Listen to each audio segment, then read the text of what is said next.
Well, excellent job on Chapter 10, Agency. It's now time to do our end of the chapter review. And if you have your information printed out, your manual, you can go through and make some notes and highlight as we review what we just covered in Chapter 10. Now remember, anytime you enter into a real estate brokerage relationship, whether it is with a seller or with a buyer, you have now this agency that's been created, this word agency. And anytime you have an agency that's been created, you also have some certain obligations. We like to refer to these fiduciary obligations with an acronym called COLD, C-O-A-L-D. And we will just very quickly go through some of these words that are associated with the acronym. First of all, the C stands for care. You need to use due care as the agent for your principal when transacting any business for the principal. Example of care, as you can see in your notebook, might be gathering the listing information. If you are getting a listing, taking a listing, you want to make sure the room measurements are accurate. You want to make sure that the taxes are correct. You want to take good photos and lots of information where you as the agent need to use due care for the seller. Now the same principle can apply when you are a buyer's agent, because as a buyer's agent you have these same fiduciary obligations. So what's a good example as a buyer's agent? Well, you probably need to look and make sure that if your buyer finds a property they would like to purchase, that there are comparables in the area to make certain they are not paying too much money for that property. So you have to use due care as a real estate agent anytime you enter into an agency relationship. You also have what is called obedience to your client. You have to be obedient to them. If they ask you to hold an open house on weekends, you need to be obedient and hold their property open. If the buyer wants you to run certain comps and look at certain properties or check certain information, you have to be obedient. Now remember, you only have to be obedient to legal, which makes sense, but legal demands. There have been some times on the exam where you might see a question where the seller wants you to discriminate against someone, or don't sell to a person of this race. And remember, you do not have to be obedient to any kind of illegal or discriminatory activity. So you have to use due care, you have to be obedient, and you also have to account for important valuable documents, keys, any information that your client may provide or give you, whether they be tax papers, whether they be surveys or deeds. You need to account for those and make sure you keep those in your possession. You have to be loyal to your client. You will undoubtedly, as a real estate professional, have a situation where, let's just say you have a property listed and you know that the seller needs to sell the house quickly. They may be going through a divorce. They might be facing a foreclosure, a possible foreclosure. They perhaps could have purchased another home and the financial burden is very traumatic on them, and they share with you information that they want to sell that property quickly, get them an offer. You have to be loyal as their agent. You cannot give that information out to anyone else. So remember that. Loyalty is very important, and you have to be loyal to your client. Now that goes along with our next word, which is disclosure. Sometimes you will come in to information that it may be very tempting for you not to disclose to your client. Here's an example. You have an offer that comes in on one of your properties, and it's within $5,000 or $6,000 of the list price. Now, there's a buyer's agent involved who's representing a buyer, and they bring you this offer and they say to you, hey, I know this offer is $5,000 less than the list price. However, my buyer said they'll pay the full price, so don't lose this deal. Well, you take the contract over to your seller. The seller says, oh gosh, where do we sign?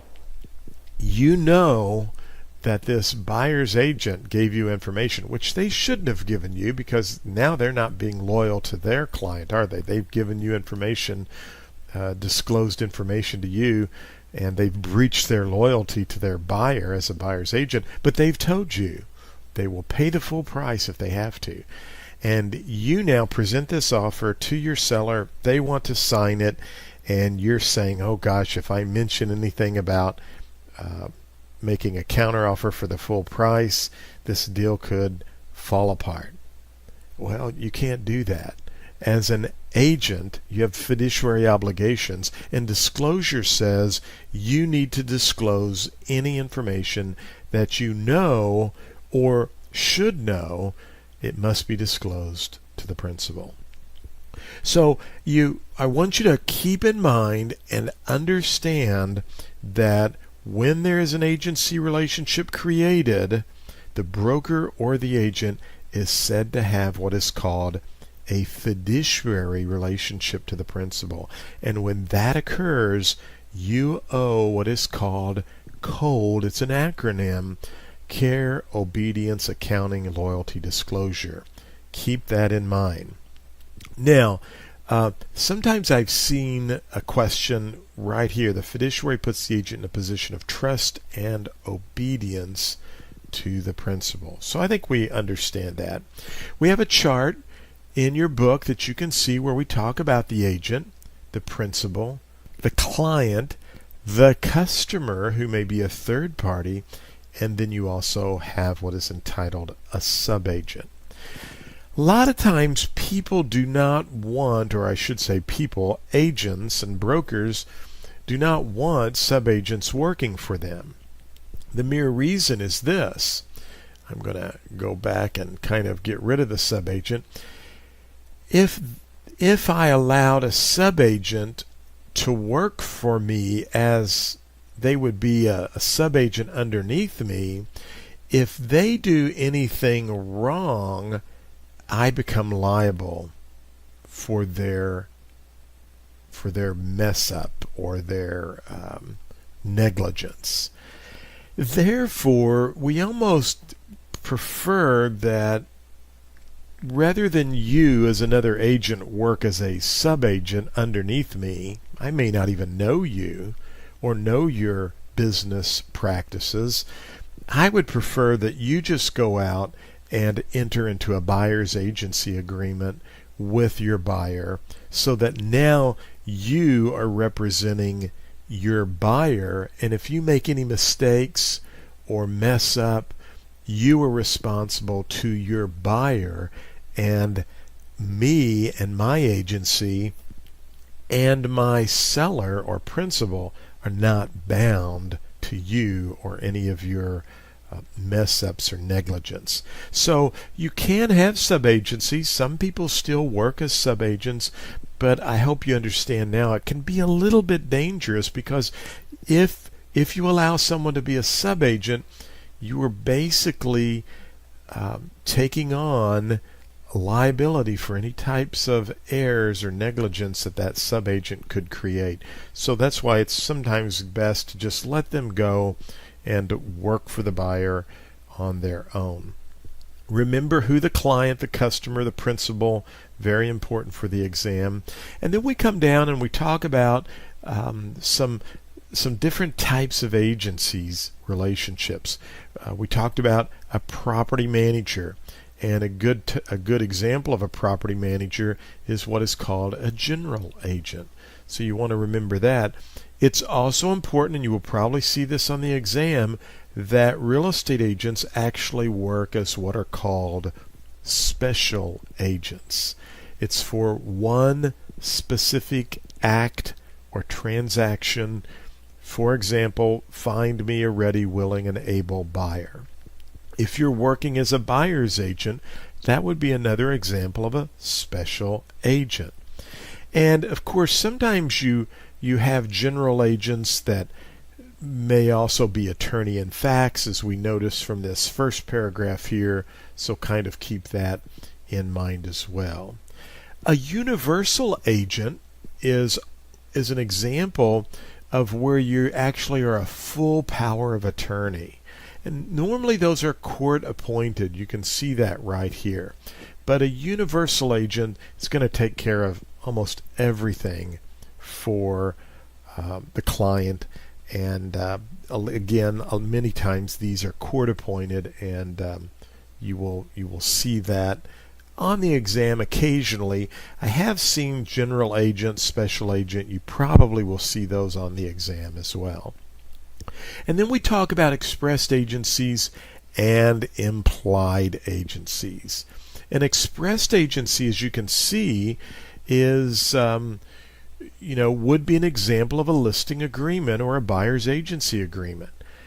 These need to be in writing to be legal in Missouri, and you're going to see that on the tests. So make sure that you understand that anytime you have a listing agreement or a buyer's agreement in Missouri, it's an expressed agency, needs to be in writing. An implied agency, on the other hand, actually comes through really an accidental manner. In other words, I'm out showing a buyer property. I never enter into any kind of an agency relationship with them, but yet I'm telling them I'll take care of this. I'm pulling comparable properties. I'm giving them advice. I'm telling them how to negotiate. And I'm doing all of these things that appear as though I'm a buyer's agent, when in essence I never went through the paperwork to have a buyer's agency agreement. I never entered into that agreement with the buyer. And so now all of a sudden my actions indicate that I have become a buyer's agent. And so if the buyer felt like there was a problem down the road, they could maybe go to court and ask the court or explain to the court that they really thought you were their agent because of your actions, the things you did. And that's another name for that you may see is what we call an ostensible agency. On the surface, the agency appears valid, but because of your actions and the things that you did. So you want to be real careful, and those are implied agency agreements. We have a couple of examples for you in the book. I would know, these, we've got the agency by ratification is important for you to know. It's also important for you to know what an estoppel is, and we have those in the flashcards as well. And then kind of make sure that you understand what this agency coupled with an interest is. An agency coupled with an interest is the last type of agency relationship that we look at in this chapter, and this is an example where the agent has contributed some type of interest to the principal. For example, I'm loaning you money to build this subdivision in exchange to get the listings. You could not terminate that listing in that example because there's an agency coupled with an interest. So one item you might want to kind of remember. Now we go into, again, categorizing agency relationships. It's in your material about subagency. We've already talked about some of the situations and problems that could happen there. Dual agency, or a disclosed dual agency, is when you're representing both parties. You also need to understand how an agency can be terminated. We have all of the information listed for you in your material right here. if there's the death of the broker or the principal, the listing's automatically terminated. There's not even any notice that's required. Now, what happens, and they love to have this on the exam, what happens if the salesperson dies? Well, doesn't matter. Remember, the listings are between the broker and the principal. So we hate it that the salesperson passed away, but that's not going to terminate the listing. Destruction, the property burns down, listing's terminated. Of course, when the listing expires, the expiration, it's terminated. Both parties could mutually agree to terminate the listing. You could have a breach by one of the parties. If the broker moved away and didn't tell anybody, they abandoned their office and the area. And believe it or not, I've seen that actually happen in my community, where a broker just picked up and left overnight. No one knew where they went, and they still had some active listings in the area. Well, that would terminate the agency agreement. Court order, sometimes you have bankruptcies where the property goes into the bankruptcy court to be sold. Yeah, that would terminate your listing agreement, or if it's a condemnation suit for a highway or something like that. And then naturally, when you sell the property, that's going to terminate the listing through fulfillment. Now, we also have some information here about antitrust that you definitely want to make sure that you understand. One thing I will point out, you cannot exclude brokers from specific market areas, or you cannot talk about that everyone charges this commission rate or this percentage. You always, to conform to antitrust laws, want to say, I have no idea what anybody else charges. I only know what my office charges. So make sure that you know what antitrust laws are. You cannot say to this broker, you stay over on that street, I'll stay over on this street. You can't prohibit markets. You can't say you work with this price range customer and I'll work with this price range. Any of those are violations of the Sherman Antitrust Act or antitrust. Also, you couldn't, and you got to be careful about prohibiting certain brokers from joining a multiple listing service or a real estate board. Providing unreasonable rule requirements. Those could be violations of antitrust. We talk about the difference between an independent contractor and an employee. You may see a question on the exam about that. Remember that as an employee, you can require some of these certain requirements or obligations. But as an independent contractor, the agent's got to pay their own taxes, work their own hours, they're self-employed, and they could receive a few perks, but generally speaking, they are an independent contractor. And then finally, I just want to wrap up and remind you, you will see questions on the exam about compensation. You want to always remember commissions are negotiable. What about between brokers? They are negotiable. Who pays the salesperson their commission when it's earned? Their broker. You will see that on the exam. In fact, I am going to put a little stamp right here, and I'm going to put a big star right here, because you are going to see these questions, okay? Make sure you know that. Commissions are always negotiable. And who does an agent earn their commission or their fee from? Their broker will pay that. So that kind of wraps up Chapter 10. We've got some other information down here that you can take a look at that goes along with commissions, but a lot of good information for you. There will be a lot of questions from this chapter. I would know it very well. I would make sure you study your flashcards well and go through the questions. Good job on Chapter 10. We are ready to move over to Chapter 11.